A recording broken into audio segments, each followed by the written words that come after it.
241 years ago, the shot heard round the world was fired at North Bridge near Lexington and Concord.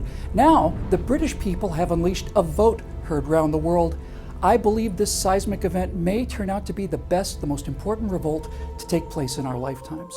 All you need to know to gauge the magnitude of this decision on the part of the British can be summed up in 3 points. First of all, the British people decided, as the Americans did 2.5 centuries earlier, that they were tired of being ruled by a bunch of arrogant, unelected elitists who cannot be happy unless they make other people do what they tell them to do. In Europe, this came down to things like farmers from Britain and France and Germany and Belgium and all the rest being told by some socialist bureaucrat in Brussels just how much curvature a cucumber can have in order to be sold legally in the EU.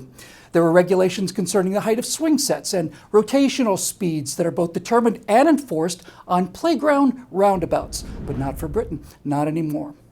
And the petty, centralized, power-mad progressives that work night and day to come up with new rules and regulations and mandatory advisories and taxes and fines and licenses and fees and duties and penalties, well, they're scared.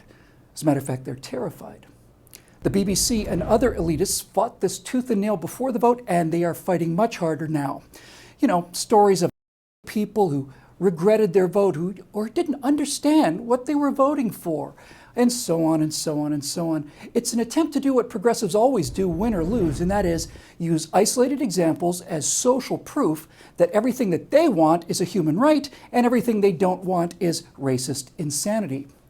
They are, as usual, preparing to revote and then recount and recampaign until they get back the power that they've lost, at which point the law will be frozen and the science will be settled. Now on to point number 2. I'm going to let these images do most of the talking here. Wanting to protect yourself against this is not racism, it's survival. And it's not just personal survival either, it's the survival of the entire Western idea of free speech, respect for science over superstition, the comfort of things like wine and music, and the liberation and fully realized human potential of everyone in society.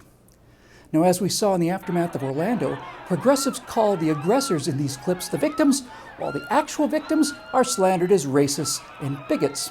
Now, there's 2 reasons why they do this. First of all, it's a way to signal their moral virtue to their peers and their moral superiority over the great unwashed rest of us. But much more importantly, progressives transfer their fear of these murderers onto their own citizens because protesting against Tories or Republicans will get you in the news, but protesting against Islamic atrocities might get you killed. That fear of theirs has to go someplace, so it finds its own little safe space. When a German chancellor decrees that the British people has to accept millions more of these violent, brutal ingrates, well, now we're talking about something a little more significant than cucumber curvature.